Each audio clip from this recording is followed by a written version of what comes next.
Ya, pangapunten nika gelasnya baru tak beli bagi yang belum ambil minum bisa ambil. Monggo. Bismillahirrahmanirrahim. Assalamualaikum warahmatullahi wabarakatuh. Alhamdulillah, alhamdulillah, alhamdulillahirabbil alamin. Asyhadu an la ilaha illallah wa asyhadu anna Muhammadar Rasulullah. Allahumma sholli ala sayyidina Muhammad wa ala ali sayyidina Muhammad. Rabbi shrah li sadri wa yassir li amri wa hlul 'uqdatam min lisani yafqahu qawli. Yang saya hormati kepada Ustaz Fatih, alhamdulillah senantiasa beliau doa terbaik untuk beliau, semoga senantiasa diberikan kesehatan, dilancarkan apapun yang menjadi hajat beliau, dan tentunya dimudahkan apa yang menjadi cita-cita beliau. Yang saya hormati kepada para jamaah rumah dakwah, alhamdulillah kita bisa hadir di sini, dimudahkan dan disempatkan oleh Allah untuk melangkah ke majelis ilmu, dan semoga kita pada malam hari ini dapat mengambil manfaat, berkah, barokah dari kajian ilmu yang kita pelajari malam hari ini, dan tentunya kita bisa menerapkan dalam kehidupan kita sehari-hari. Pertama-tama marilah kita panjatkan puji syukur atas kehadiran Allah SWT yang telah memberikan segala limpahan rahmat, nikmat, sehingga kita dapat berkumpul di sini tanpa kurang suatu apapun. Sholawat serta salam kita junjungkan kepada baginda Nabi Muhammad Sallallahu Alaihi Wasallam yang senantiasa kita nantikan syafaatnya kelak di yaumul akhir. Seperti biasa, kami di sini diberikan akan membawakan 4 agenda, yaitu nanti ada pembukaan, ada kajian ilmu, ada doa penutup yang akan dipimpin oleh Ustaz Fatih, yang terakhir nanti ada lain-lain ataupun informasi lainnya. Langsung saja kita buka kajian pada malam hari ini dengan bacaan basmalah bersama-sama. Bismillahirrahmanirrahim. Semoga dengan menyebut asma Allah yang Maha Pengasih lagi Maha Penyayang, Allah benar-benar menurunkan kasih dan sayangnya kepada kita pada malam hari ini. Untuk agenda yang kedua, yaitu kajian ilmu yang akan disampaikan oleh Ustaz Fatih, melanjutkan materi yang sebelumnya. Terima kasih yang saya hormati kepada Ustaz Fatih, kami persilakan. Bismillahirrahmanirrahim. Assalamualaikum warahmatullahi wabarakatuh. Alhamdulillah wassalatu wassalamu ala Rasulillah wa ala alihi wa ashabihi wa mawala wa la hawla wa la quwata illa billah. Rabbi shrah li sadri wa yassir li amri wahlul 'uqdatam min lisani yafqahu qawli. Amma ba'du. Hadirin dan hadirat Bapak Ibu semua dan saudara-saudari yang semoga kita semua dirahmati Allah Subhanahu wa taala. Alhamdulillah kita memuji Allah atas limpahan nikmat karunia-Nya. Salawat dan salam kita aturkan kepada Nabiullah Muhammad sallallahu alaihi wasallam. Bapak Ibu, saudara-saudariku semua, ikhwan fillah rahimakumullah.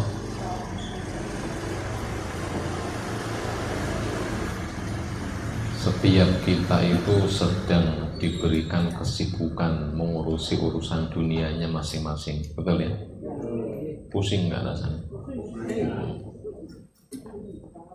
Banyak target yang belum tercapai, kebutuhan yang belum terpenuhi, begitu ya? Ya, puyeng rasanya, puyeng. Tapi pusing capeknya kita hari ini ngurusi kegiatan duniawi kita, itu tidak seberapanya dengan pusingnya ketika menghadapi hisab di padang mahsyar. Paham ya? Di dunia tersandung masalah hukum bisa nyewa pengacara, tapi di akhirat tersandung masalah hukum, mau bagaimana? Ya. Makanya orang yang sering mengingat akhirat itu melihat urusan dunia sepele banget, Pak. Sampai misalkan ada seorang karyawan di PHK, PHK orang masalah, orang rokok ngono bahasanya, Pak. Jadi setelah Allah ajalah urusannya. Kenapa? Dia paham dunia ini urusannya nggak seberapa dengan perbandingan repotnya besok akhirat. Ya. Makanya coba kalau kita ingin lebih ringan menghadapi urusan dunia, pikirkanlah akhirat. Ini rasa ringan, ada perbandingannya gitu, Pak. Susah-susahnya dunia itu masih ada lebih susah akhiratnya nanti. Ya, sakitnya di dunia, kayak apa sakitnya dunia ini, ujungnya mati kan, Pak? Ya, selesai. Tapi sakitnya akhirat gimana coba? Ya tajarruhu wa la yakadu yusighuhu wa yatihil mautu min kulli makanin, kata Allah. Di neraka dituangkan nanah, dipaksa suruh minum, muntah paksa, napas gak bisa. Yatihi maut, rasanya pengen mati gak bisa mati, bayangkan itu. Orang sakit tapi nggak bisa mati, itulah kondisi ngerinya neraka seperti itu. Maka orang yang paham dengan nasibnya, setiap kita harus melewati masa-masa itu, mau tidak mau. Wa in minkum illa wariduha, dan tidaklah di antara kalian mesti melewati masa-masa itu. Masa-masa yang mengerikan seperti itu, kalau kita membayangkan itu, maka urusan dunia terasa ringan rasanya. Sehingga sepele ngono. Tapi ketika kita nggak pernah memikirkan masa depan berupa akhirat, maka urusan dunia kecil pun jadi rumit, diperbesar-besarkan. Nah, gitu ya. Nah, contoh nih, istri jenengan masak kasinan. Kalau mikir akhirat santai aja, lah orang gue yo masalah teh ngono kan. Nggak ngaruh pada akhirat saya begitu, Pak. Kan santai gitu ya. Tapi kalau itu nggak mikir akhirat, itu gelut. Nah, semua hal akan begitu. Jadi semua hal kalau itu dihubungkan dengan akhirat, maka hal akan terasa ringan rasanya. Makanya kalau zaman dahulu kita sering mendengar para sahabat, para tabi'in, musibah berat bagi mereka itu santai saja. Mereka diberi ujian begitu berat-beratnya. Itu ya kok nggak kayak kita, nggak banyak mengeluh. Kok bisa ya? Ya karena mereka tahu dunia bukan tujuan akhir saya. Gagalnya saya di dunia bukan masalah, begitu. Tapi kalau memang dunia sebagai targetnya, ya akhirnya kan gagal suksesnya atas dunia ini. Tapi bagi orang yang sungguh-sungguh tahu tujuan adalah akhirat, ya sudah, dunia hanyalah perantara menuju akhirat, sehingga nikmati jalan alurnya. Nah, ketika sudah sampai level itu, level nyerah, level apa ya, gampanglah masalah ini, masalah sepele dunia itulah. Ya sudah, kalau begitu Pak, nanti jadinya keringan, gampang qanaah. Nah, ketika qanaah, loh, malah Allah sayangi betul. Disayangi, dimudahkan urusan dunianya, malah begitu Pak. Paham ya? Jadi pandang dunia dengan pandangan sewajarnya, nggak berlebihan. Kalau Allah sampaikan kan wabtaghi fima atakallah darul akhirah. Gunakan segala kemampuanmu, konsentrasimu, kekuatan kemampuanmu untuk mencapai darul akhirah, surga itu. Maka namun jangan lupa urusan dunianya. Urusan dunia jangan cukup jangan lupa, sak kobrelah bahasanya. Makanya kalau kita lihat dalam Al-Quran, istilah-istilah untuk akhirat mesti cepet-cepetan, betul?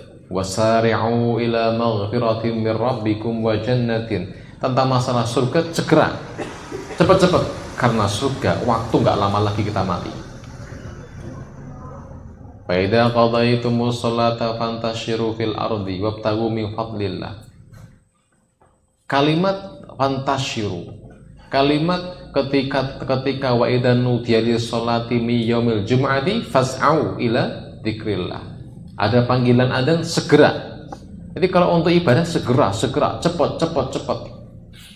Tapi untuk masalah duniawi cukup wamsyu fi manakibiha wa kulu mir rizki. Untuk masalah dunia cukup famshu fi manakibiha, cukup engkau berjalan kaki aja, jalan kaki aja, santai gitu loh, nggak usah lari, nggak usah kesusu. Kenapa? Urusan dunia kita ada yang menjamin semuanya. Saya sering bilang gini, coba fokuskan tugas kita sebagai hamba Allah di muka bumi ini, maka Allah akan memikirkan hidup kita seperti apa. Benar? Fokuskan dengan tugas kita di dunia seperti apa, maka urusan dunia kita Allah akan pikirkan.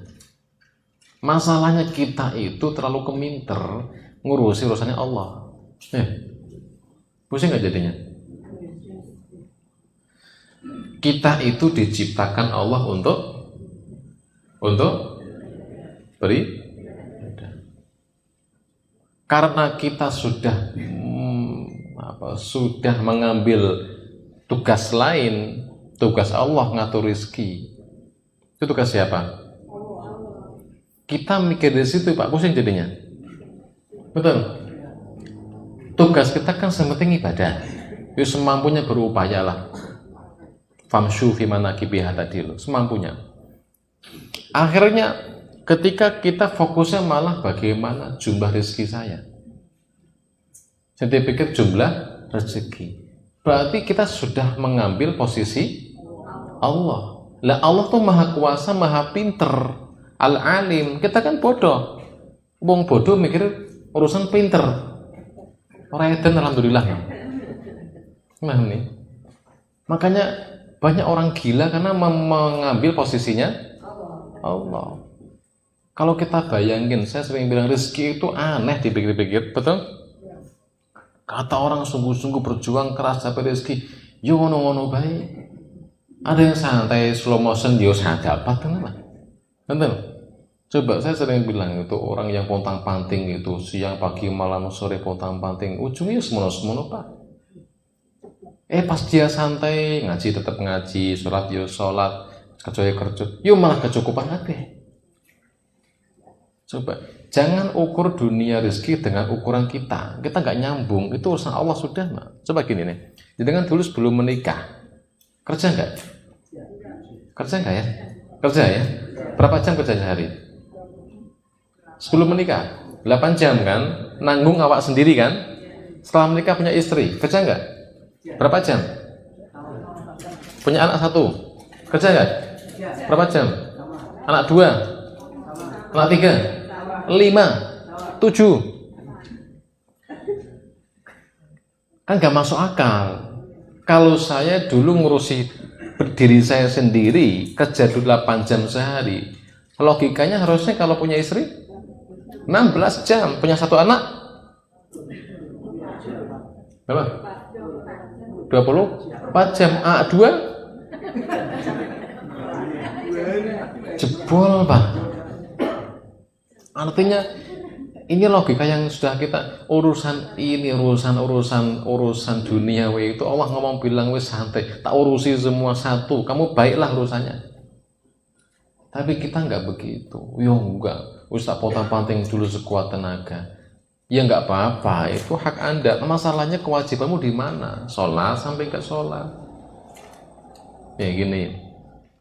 Kalau untuk Allah kita sering ngasih sisa, siapkan diri oleh sisa terus kita itu turahan tak urusannya. Ini ngurusi agama naik kober, ayo ngaji engko naik kober, ayo sedekah engko naik turah. Orang begini nih jam 3 bangun malam banyak masalah, ya Allah ya Rabb tolong hamba ya Allah. Apa kata Allah? Engko naik kober, rasakno. Allah itu tujuan kita. Maka ini alhamdulillah di sini kan banyak muda-muda sini ya. Zaman muda semua ya. Alhamdulillah banyak muda yang tua di kita. Ya banyak muda-muda ini. Ya. Jangan bilang gini, Mas, sungguh-sungguh mau ngaji Mas. Ibadah. Allah engkau nek tua. Masa orang nek tua. Kalau nunggu tua, berarti kalau begitu Allah kasih yang ucap sinus kaya sin. Gak bisa sudah, ompong. Rokok yang mengkelung kayak payung, gagang payung. Ya. Wes gak sempurna. Allah dikasih sisa gitu loh, bayangkan. Terus kemudian kita minta diutamakan Allah, nah nggak masuk akal. Yuk, makanya selagi masih muda gerak, Kenapa nanti saat tua saya nggak bisa begini lagi? Ya, nah itu makanya ngaji tentang akhirat. Setelah kita bahas ya, mulai barzah, mahsyar, bahas kebangkitan, mahsyar, hisab, mizan itu dibahas semua sudah. Apa harapannya? Kita menjadi orang yang sadar bahwa kita itu sedang di atas sebuah perjalanan hidup yang terus maju ke depan, tak bisa mundur, kayak kereta api. Dan kita itu baru di fase kedua, masih panjang kita jalan ke depan itu. Alam ruh telah kita lewati, alam dunia sedang kita jalani, mendekati sebentar lagi kita mati, alam barzah kita hadapi. Siap belum? Barzah rampung, kebangkitan kita hadapi lagi. Kebangkitan mahsyar 50.000 tahun. Hisab, mizan. Nah, yang kita bahas mizan. Sudah selesai bab mizan. Ya. Ini kalau diuji ingat semua nggak temanya? Tes. Bab hisab, mizan, mahsyar, bab apalagi dulu? Barzah. Ingat semua ya? Masih ya? Ya, spora. Lupa ya, pora. Saya nggak mau ulang lagi, nggak rampung-rampung ngaji nih. Ulang-ulang terus sampai ya. Kapan maju nih? Lanjut, kita lanjut bab yaitu haud, telaga. Haud, telaga. Pembahasan kita telaga malam ini. Tentang telaga, ini beberapa pendapat ulama memang ada khilafiyah kapan terjadinya telaga. Tapi yang saya ambil pendapat yang satu ini lebih masuk bagi saya ini. Itu apa? Telaga itu fi ardil mahsyar, terletak di mahsyar, tempat berkumpulnya manusia. Kita masih ingat prosesnya? Dibangkitkan, dikumpulkan di padang mahsyar, disitulah nanti ada hisab mizan. Nah, ada juga di situ ada telaga. Yaitu disitulah yusharu fihin nas yaumal qiyamah qoblal hisab di situ. Ya'ti qoblal mururi ala sirat. Sehingga hari itu telaga itu ada sebelum manusia melewati jembatan sirat. Sebelum proses selanjutnya yaitu melangkahkan kaki di atas jembatan sirat itu ada telaga. Berarti setelah mizan, setelah hisab mizan rampung, baru ada istirahat, coffee break lah bahasanya, sebelum lanjut acara selanjutnya. Terus dipontang-panting, di hisab, di mizan, ngeri kan itu. Lah istirahat dengan di dalam telaga Nabi Muhammad SAW.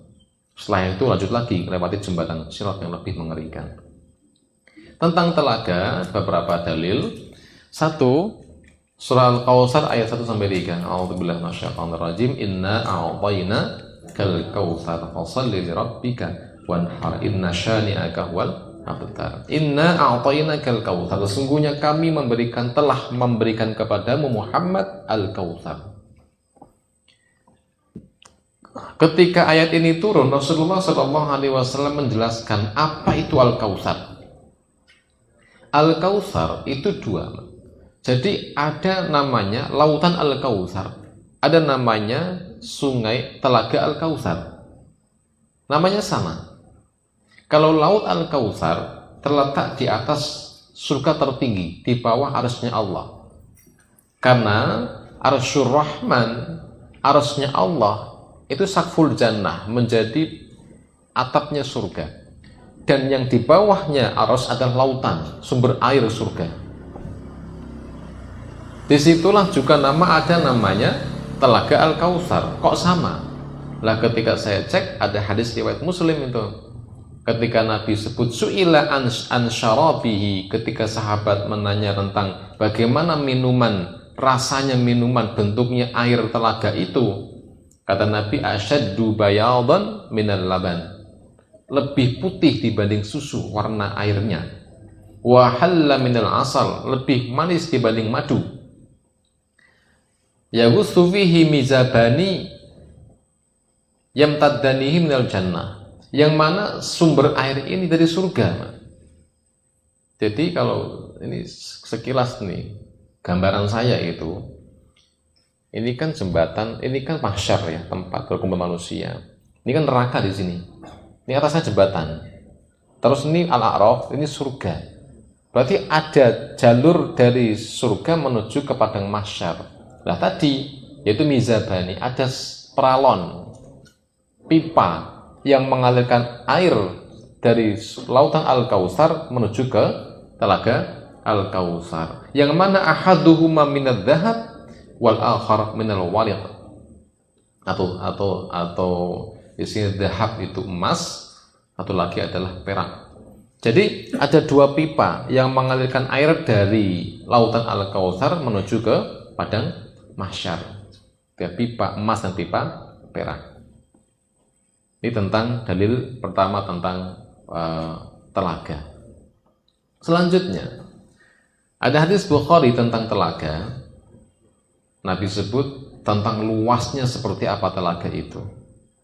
Wa dzakaral haudha, dan disebutkan haud, kata Nabi, kama bainal Madinah was Son'a. Luasnya telaga itu seluas antara Madinah dengan Son'a. Tahu Son'a? Yaman. Jadi luasnya telaga yang besok insya Allah kita akan masuk ke situ, karena ada seleksi besok. Ada seleksi, nggak bisa semua masuk situ, Pak. Bayangkan lagi haus-hausnya, panas matahari terik 1 mil jaraknya. Jangan dibayangkan dengan kekuatan manusia hari ini, nggak mungkin kuat dengan matahari 1 mil jaraknya itu. Tapi Allah Maha Kuasa. Disitulah kita kondisi yang sangat haus, nggak mati tapi haus dan lapar. Lah kemudian ada dibukanya telaga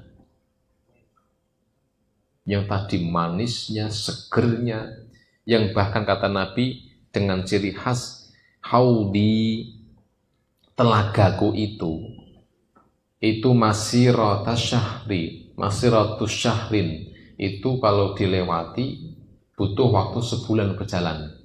Luasnya ini kalau kita mau lewati tengahnya itu, panjangnya itu sebulan jalan kaki. Sini mana? Sini Jakarta kan 400 km lebih, itu berapa hari itu? Jalan kaki. Ini kalau dilihat dari hadis pertama, yaitu antara Madinah dengan Son'a, Yaman, saya coba cek itu, Google Map itu, antara Yaman dengan Madinah itu sekitar 1.400 km. 1.400 km. Kalau Jakarta sini 450 km ya, berarti berapa kalinya? 3 kali berbalik ya. Itu luasnya telaga Al-Kautsar. Ya. Kalau dijalani butuh waktu sebulan. Mauha abyad minal laban, tadi airnya putih. Rihuha atyab, aromanya segar wangi. Kemudian jumlah teko yang untuk itu loh, untuk nyeduk bahasa apa nyeduk? Nyeduk, sewur. Apa bahasa Indonesia nyeduk? Saya paling susah ya nyeduk. Itu menggayung itu, ngambil itu apa? Menciduk, itu bahasa Indonesia ya? Indonesia ya? Menciduk Indonesia ya? Tak kira bahasa Jawa, Pak. Saya menciduk air gitu ya? Indonesia ya? Apa ya? Oh iya, menciduk. Ya. Jadi ceduknya. Nah, kenapa Indonesia ceduk, Pak? Gayung. Ya. Gayungnya itu, Pak. Itu jumlahnya sejumlah bintang di langit. Mau ngitung? Hitung coba. Kurang kerjaan ngitung. Man syariba minha falayatma abadan. Siapa yang minum dari air itu tak akan haus selama-lamanya. Sekali minum nggak mungkin haus selama-lamanya. Langsung tercover itu hausnya. Lah kan besok kata di surga emang nggak haus? Enggak lah. Di surga itu nggak ada lapar, nggak ada haus. Mereka makan, minum itu karena pingin aja. Pingin gitu rasanya. Nah ini tentang luasnya telaga di padang mahsyar, ya.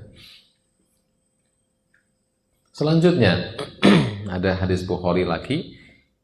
Inni faradtukum alal haudi. Kata Nabi, aku dahului kalian di telaga. Artinya aku tunggu di telaga. Kalau kita mau ketemu Nabi Nabi janjian sudah Bapak Ibu, tunggu itu. Ayo umatku, segera amal soleh, tak tunggu di telaga. Pengen ketemu Rasul? Ya, bayangkan ketemu Rasul kayak rasanya gitu. Kita nggak pernah ketemu, tapi cinta betul ya. Rasanya pingin, kangen, ya. Itu pernah saya rampung untuk pembahasan kitab itu kan dulu di Musala Muhammad, kitab Syama'il Muhammadiyah tentang ciri fisik dan akhlak Rasulullah. Itu detail sekali. Kalau bayangin tuh, aduh kapan ketemu ya, kangen Pak. Kangen betul ketemu Rasul. Nah bayangin gini deh, Nabi Muhammad kayak bapak loh. Coba kalau kita bayangin kita di zaman Nabi gimana rasanya? Loh sahabat mau cerai ke Rasul dulu, apa gitu? Semua ke Rasulullah, tempat curhatnya ke Rasulullah. Kayak orang tua sendiri begitu. Dan sekarang kita punya siapa? Kita itu seperti anak ayam kehilangan induknya. Zaman Nabi itu, coba sekarang gini deh, jangan nonton di YouTube, Ustadz A ngomong gini, B ngomong gini, dia pilih mana? Kan bingung loh, kayak Peter KB kok. Tapi di zaman Nabi nggak begitu. Ada Rasulullah, si penentu hukum A, B, jelas. Nah, makanya banyak masalah hari ini itu karena kita nggak punya satu suara. Ini bayangin deh ya, di zaman Nabi itu loh, saya banyak membaca sirah-sirah itu kok ada indah sekali di zaman Nabi itu. Bagaimana ketika sahabat yang punya masalah ekonomi aja ke Rasulullah. Ya ada masalah yang dulu saya bahas itu, masalah sahabat yang minta uang itu loh Pak, yang dikasih yang suruh beli kampak itu, yang Senin kemarin ya, suruh bekerja, diajari kerja gimana. Saya bayangin ya Allah, orang Rasul kok ngurusi umat begitu kuatnya. Jadi orang diurusi semua Pak. Hidupnya itu untuk umatnya, bayangin. Ya, itu Rasulullah SAW. Ya, sampai ketika mendekati ajal umatnya, mana umati. Nah, kita ini kan pasti kangen ya, pengen ketemu ya. Pingin. Ya. Kalau pingin tadi, kata Nabi, aku tunggu kalian di telagaku. Ayo sungguh-sungguh. Tak tunggu di telaga. Enggak ketemu kebangetan. Harus ketemu Rasulullah. Ya. Nah, sekarang ini kan orang pengen ketemu, saking pengen ketemu kan ke Madinah. Sekedar ziarah kubur Nabi itu gak kelihatan, cuma apa itu Pak? Hordeng itu kan ya, tutupi hordeng, tutupi apa sih itu? Hordeng kan ya? Hordeng apa hordeng? Kelambu yang tebel gitu. Kita nggak bisa apa, cuma lihat itu, lambai itu. Ya. Ana faratukum ala haudi, inni faratukum ala haudi. Aku dahului kalian di telagaku. Man marra alayya syariba, siapa yang lewati telaga itu mesti akan minum. Wa man syariba lam yatma abadan, siapa yang minum tak akan haus selama-lamanya. La yaridanna alayya aqwamun a'rifuhum wa ya'rifuni. Tsumma yuhalu baini wa bainahum. Tapi ada sebuah kejadian besok, di mana ada sekelompok orang yang aku kenal itu umatku. Bayangkan Nabi Muhammad itu kenal itu umatnya dengan ciri apa? Bekas wudu. Hurun muhajjalin min asaril wudu.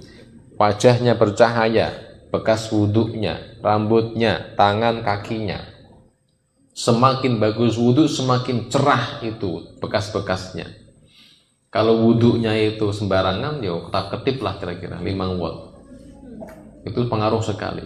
Lah besok Rasul melihat ada umatnya. Kenapa? Ada bekas wudhunya.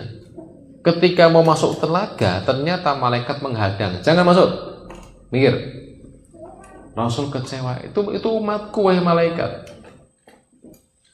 Dihalangi, nggak boleh masuk. Ya. Apa kata penjaga ini? Innaka la tadri ma ahdatsu ba'dak. Ya Muhammad, kamu tidak tahu apa yang mereka lakukan setelah engkau. Ahdatsu berarti membuat hal-hal yang baru. Buat hal yang baru. Ya, jadi membuat bid'ah-bid'ah baru dalam hal akidah diantaranya, ibadah diantaranya. Suhqan liman ghayyara ba'di, celaka, binasa, celakalah orang yang merubah-rubah agamaku setelah aku meninggal dunia. Ya, liman badala ba'di, siapa yang mengganti agamaku ini. Ya, ini tentang bagaimana kondisi di telaga. Kemudian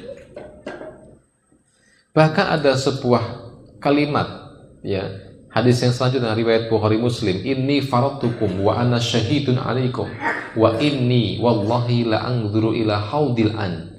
Nabi Muhammad itu pernah melihat telaga pas di dunia, Mbak, ditampakkan oleh Allah, dibuka ilmu gaibnya. Jadi kata Nabi, sungguh aku akan mendahului kalian di telaga, dan sungguh aku menyaksikan kalian semuanya, dan sungguh demi Allah sekarang aku lagi melihat telaga itu. Tapi melihatnya, Pak, Nabi pernah diperlihatkan di dunia. Wa inni a'titu mafatiha khazainil ardh, dan sungguh Allah telah memberikan kepadaku kunci-kunci perbendaharaan dunia. Nah, maksudnya aku itu oleh Allah dikasih kunci-kunci kekayaan dunia. Wa inni wallahi, dan sungguhnya aku demi Allah, ma akhafu alaikum an tusyriku ba'di, aku tidak khawatir kalian mensekutukan Allah setelahku nanti. Nabi Muhammad tidak khawatir umatnya berbuat syirik. Bukan khawatir, tapi kekhawatirannya nggak terlalu berat. Kenapa? Walakin akhafu alaikum an tanafasu fiha, namun aku khawatir adalah kalian akan berebut dunia itu. Kekhawatiran Rasulullah SAW adalah khawatir yang paling berat, adalah khawatir ketika kita sudah berebutan urusan dunia dibanding syirik gitu. Padahal syirik kan lebih mengerikan, tapi ternyata ketika sudah berebutan dunia lebih mengerikan lagi. Kalau syirik itu pribadi urusannya, tapi ketika sudah sampai ke rebutan dunia, itu nyawa, nama orang, bahkan sampai syirik pun dilakukan. Coba, dukun, main dukun itu kenapa urusannya? Dunia kan, betul? Saingan bisnis, dukun, syirik ujungnya. Jadi itu pintunya, situ pintunya. Itu pintu segala urusan fitnah itu dunia itu. Ya, tanah fasu tadi, saling berlomba-lomba. Sekarang sudah belum ya? Hari ini berlomba-lomba urusan dunia. Si A beli apa, harus punya itu, terus begitu ngejar-ngejar sampai capek sendiri. Walaupun syirik juga penting kita khawatiri lah ya. Doanya hafal ya, doa biar tidak syirik ya. Allahumma inni a'udzubika min an usyrika bika syai'an a'lamuhu wa astaghfiruka. Nah, sepi. Berarti nggak hafal ini. Belum hafal. Ngaji hitung tahun nggak hafal-hafal. Itu doa Rasulullah itu hati-hati. Itu zikir pagi ada ya? Ada zikir pagi itu. Itu penting. Kenapa? Itu agar kita nggak syirik lah, Pak. Karena kita nggak tahu pelaku syirik nggak kita ini. Nah, itu banyak cabangnya syirik itu. Ya. Ya, Pak, ini doanya penting. Allahumma inni a'udzubika min an usyrika bika syai'an a'lamu wa astaghfiruka lima la a'lamu. Allahumma ya Allah, ini sesungguhnya aku a'udzubika, mohon perlindungan kepadamu, min an usyrika bika, dari aku mensekutukanmu, syai'an dengan sesuatu, a'lamuhu, aku yang tahu. Jangan sampai aku melakukan syirik, aku sudah tahu itu syirik. Wa astaghfiruka lima la a'lamu wa astaghfiruka, dan aku mohon ampun kepadamu lima dari apa yang, bagi apa yang la a'lamu, aku tidak tahu. Hafal? Nah, buka apa nih Facebooknya, potong, nah itu udah hafalin tuh. Gampang kan? Ya, dengerin udah hafal 10 kali. Allahumma inni a'udzubika min an usyrika bika syai'an a'lamuhu wa astaghfiruka lima la a'lamuhu, agar terjauh dari dosa syirik. Tapi ternyata di atas syirik ada yang lebih Nabi khawatirkan, yaitu hak umatnya sudah nggak lagi memikirkan halal haram, berlomba-lomba mengejar kekayaan, semua diterjang demi keinginannya. Ini yang Nabi khawatirkan. Sehingga ketika sudah begitu, maka semua cara akan dilakukan, bahkan walaupun harus berbuat syirik. Nah ya, itu Nabi takuti. Selanjutnya hadis riwayat Bukhari tentang haudi masiratus syahrin, sama tadi keterangan sebelumnya, lewati aja. Lanjutnya, setelah melewati masuk ke telaga, kita sudah minum santai, leyeh-leyeh begitu, ketemu Rasul juga, udah salaman sama Rasulullah. Lanjutnya kita akan menghadapi masalah lagi. Setelah istirahat di telaga, kita akan menghadapi masalah yang selanjutnya, apa itu? Sirat. Lah sebelum masuk sirat nanti ada sebuah proses dijejer. Ini hasrul kufar ilan nar dulu, bahwa seluruh orang-orang kafir itu dibuang ke neraka dulu. Wasiqal ladzina kafaru ila jahannama zumara. Jadi ayat ini keterangan dalam tafsirannya bahwa orang-orang kafir itu tidak melewati jembatan sirat. Artinya bahwa jembatan sirat itu nggak ada sebenarnya, nggak ada asli, nggak ada sebelumnya. Ketika di mahsyar itu orang kafir nggak ada jembatan, langsung dimasukkan ke neraka semua. Semua selain Muslim, pokoknya selain Muslim, mau dia pokoknya selain Islam agamanya, neraka duluan, didorong semua ke neraka, habis. Tinggal yang Muslim, baik yang Muslim taat, Muslim nggak taat, munafik, yang penting dia Muslim.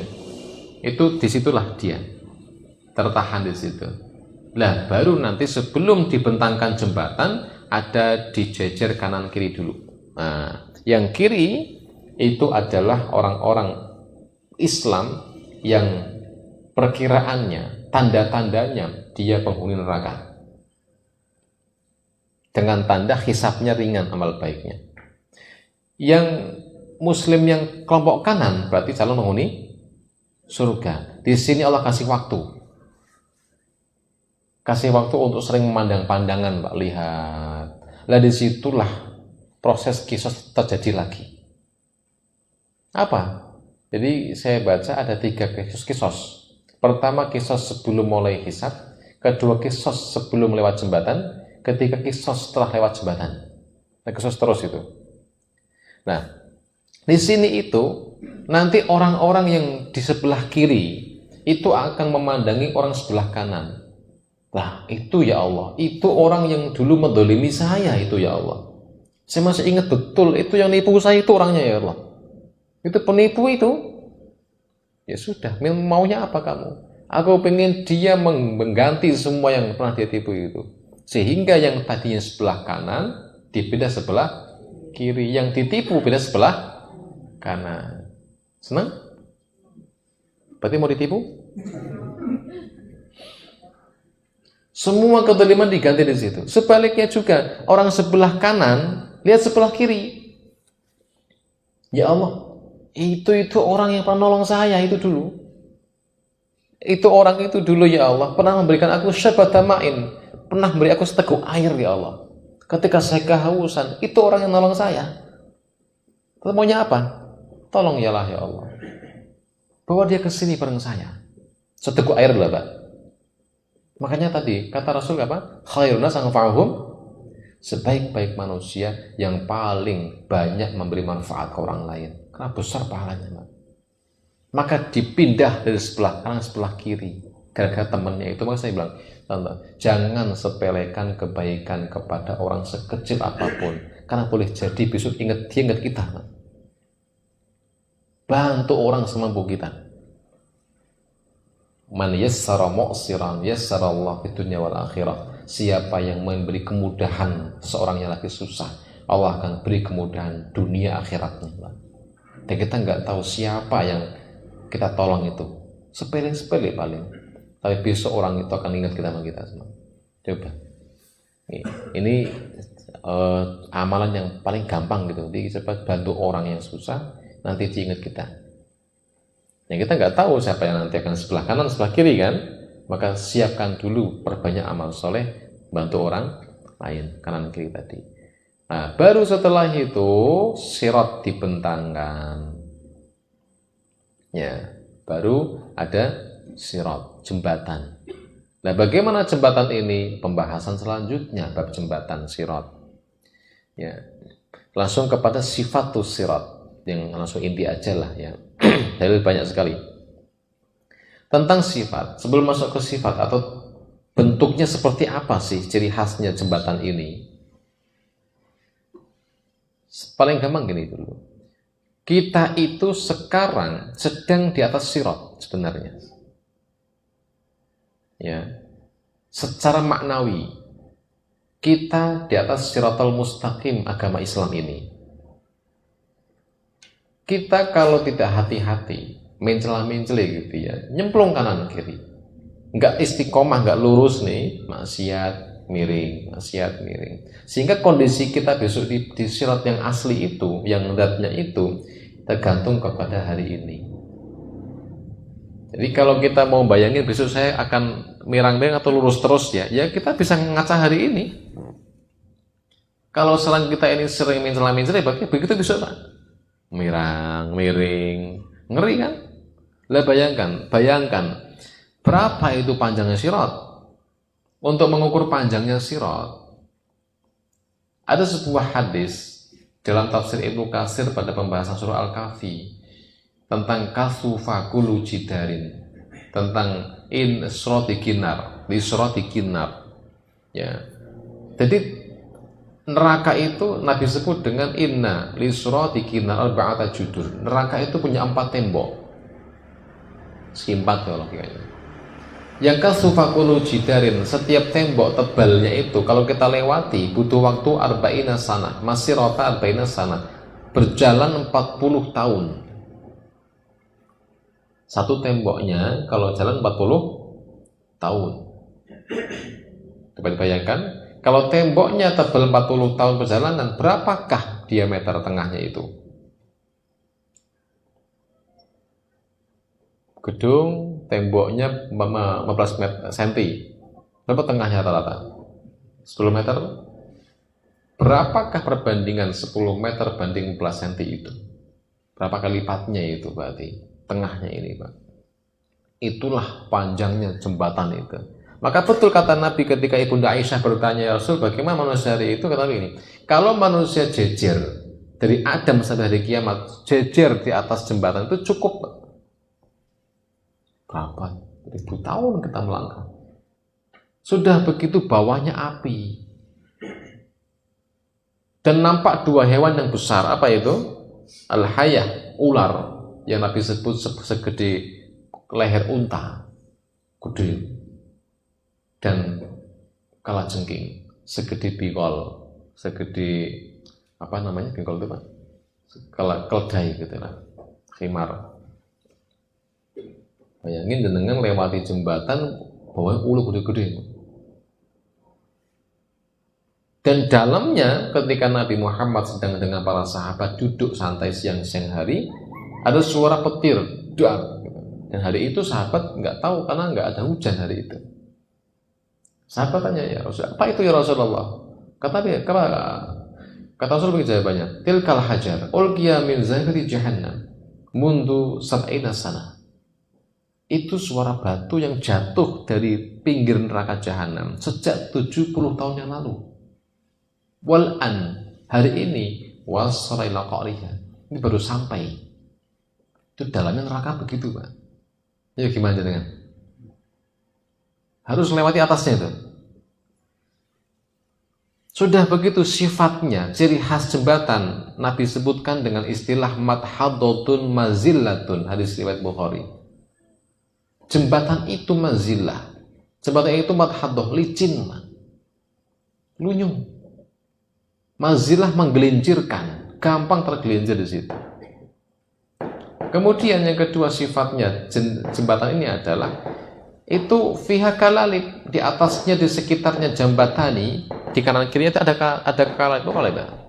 Kalalib itu seperti syaukatus sa'dan gitu ya. Jadi seperti duri-duri. Pernah lihat tangkai pohon salak? Nah, itu bergelantungan di atasnya itu. Ya, itu kalau kena sobek pipi, sobek badan, jatuh ke bawah. Itu kondisi seperti itu. Nggak cukup itu, tambah lagi selanjutnya. Jadi khasnya lagi, siratu mislu haddi Musa. Jembatan itu seperti tajamnya Musa, silet. Au hadis saif, setajam pedang. Hadis riwayat Imam At-Tabrani dan Al-Hakim. Coba gimana nih? Adaqqa mina sya'rati, lebih tipis dibanding rambut. Waduh, bisa lewatinya? Nggak masuk akal. Kalau kita melihat begini itu berarti kan nggak usah dilewati aja, Pak. Nggak mungkin. Berarti doanya jangan lewati sirat. Apa doanya? Terbang aja deh.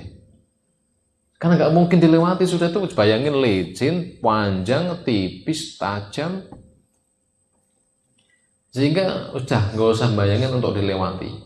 Makanya nanti ketika melewati jembatan ini itu banyak pilihan-pilihan. Apa kata Nabi? Al-mururul mu'minina ala siratin wa tamayyazuhum anil munafikin. Orang-orang mukmin ketika melewati jembatan itu macam-macam bentuknya, Pak. Ya, macam-macam caranya. Apa di antara mereka? Seperti kedipan mata, katorfi, tip, langsung sampai ke al-araf, surga. Kita mungkin nggak yang tipe ini? Semoga ya. Walaupun yang mau tuh apa iya. Dengan kita ngaca amal soleh kita yang ya Allah, ibadah kita yang kurang, maksiat kita yang banyak. Atau mungkin yang kedua, kalbarki, seperti kilat, masih agak sedikit lambat, jeret gitu. Yang ketiga kerih seperti angin, lebih lambat lagi. Yang keempat ajwadil khail, kuda pacu ngebut. Ya kalau kuda pacu ya mungkin apa Pak? Apa mobil apa yang cepat tuh? Mobil apa yang cepatan? Saya nggak hafal namanya. Kuda cepat pacu. Kemudian yang kelima kuda yang tunggangi, lambat dikit, ya. Dan ke bawah makin lama ada yang jalan seperti orang lari, seperti jalan kaki biasa, bahkan ada yang ngesot Pak jalannya itu. Lah kita itu mengharapnya ya kalau enggak yang seperti kedipan mata, ya seperti kilat, ya seperti apa tadi angin lah gitu. Itu harapannya begitu, Pak.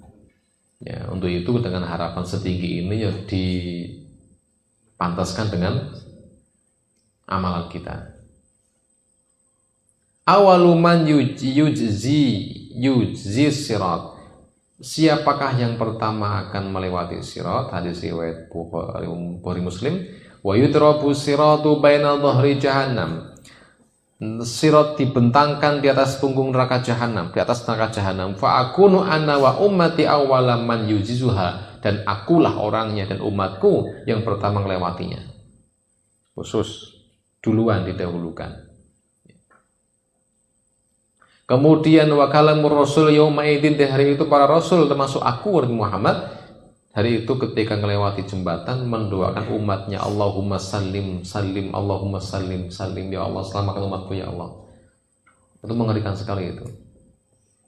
Sehingga umatnya akan selamat sampai Al-A'raf. Begitu. Itu jembatan Sirat. Lah, kemudian ada sebuah kisah an-najun wal halikun. Fanajin muslimun wa najin mahtusyun.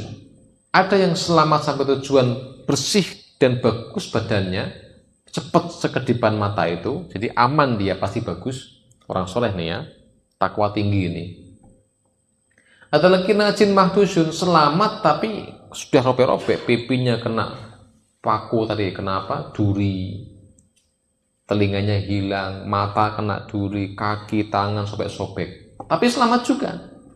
Ketika selamat sampai ke Al-A'raf, dia bilang sama, Alhamdulillahilladzi najjani, segala puji bagi Allah yang telah menyelamatkan aku dari neraka ini.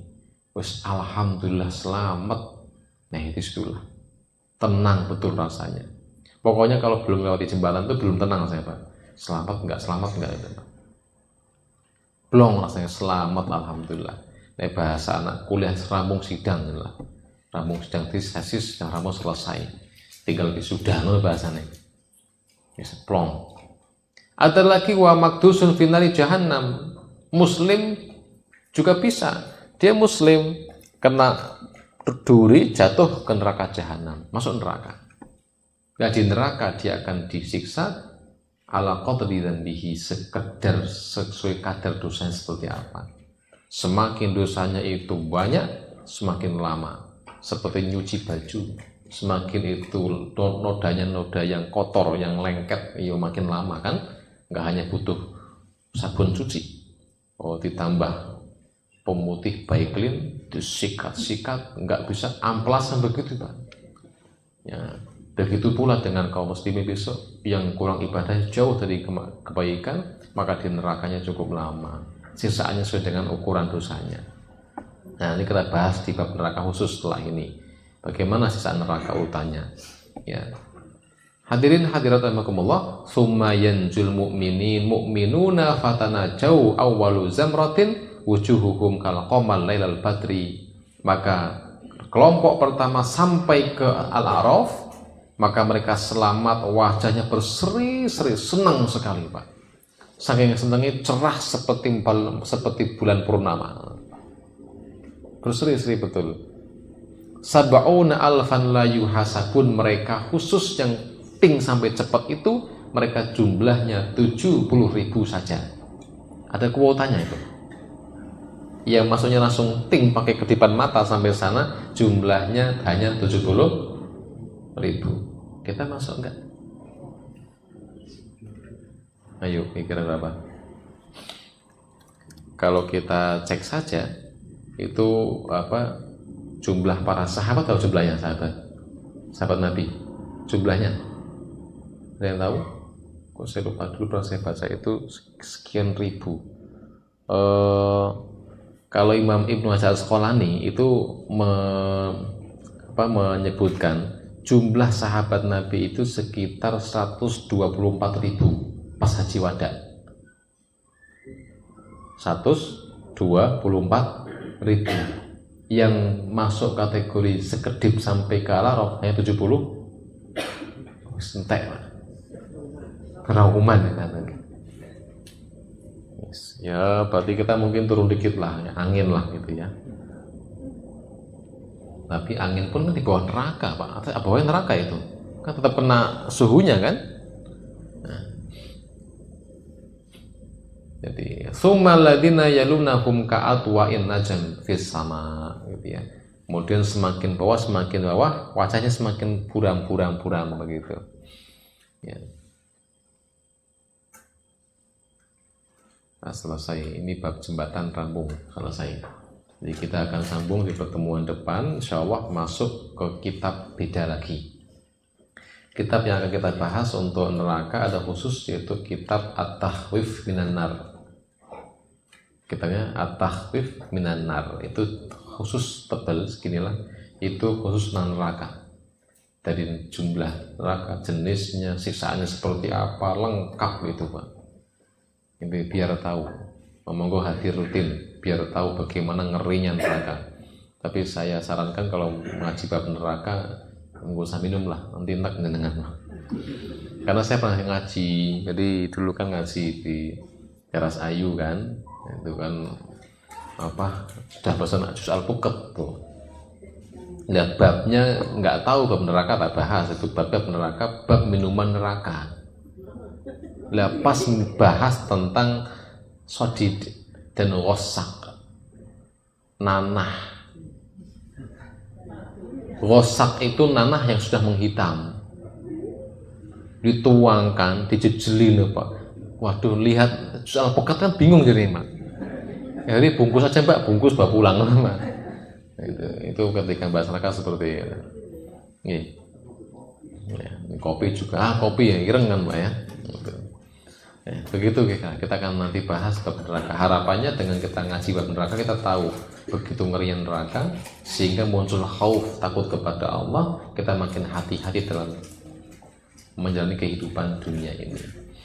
Ya, sekian kajian pada malam ini. Ada pertanyaan? Ini jamin. Oh, jamin kok hebat. Pertanyaan nggak ada ya? Cukup ya? Cukup sekian ya kajian pada malam ini. Langsung kita tutup saja. A'udzubillahi minasyaitonirrajim. Bismillahirrahmanirrahim. Alhamdulillahirabbil alamin. Hamdan syakirin, hamdan na'imin. Hamdan yuwafi ni'amahu wa yukafi'u mazidah. Ya Rabbana lakal hamdu kama yanbaghi li jalali wajhikal karim wa 'azimi sultanik. Allahumma salli wa sallim ala sayyidina Muhammadin wa ala alihi wa sahbihi wa sallam. Allahumma inna nas'aluka bi anna lakal hamdu la ilaha illa antal mannan badi'us samawati wal ardi ya dzal jalali wal ikram. Ya hayyu ya qayyum, ya hayyu ya qayyum bi rahmatika nastaghits. Aslih lana sya'nana kullah wa la takilna ila anfusina tarfat 'ain. Allahumma a'inna 'ala dzikrika wa syukrika wa husni ibadatik.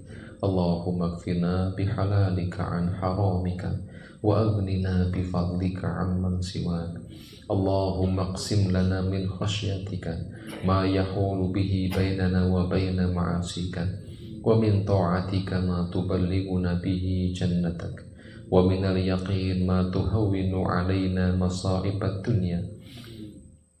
Allahumma mati'na bi asma'ina wa absarina wa quwwatina ma ahyaitana waj'alhu al-waritha minna waj'al tha'rana 'ala man zalamana wansurna 'ala man 'adana wa la taj'al musibatana fi dinina wa la taj'al ad-dunya akbara hammina wa la mablugha 'ilmina wa la tusallit 'alaina man la yarhamuna.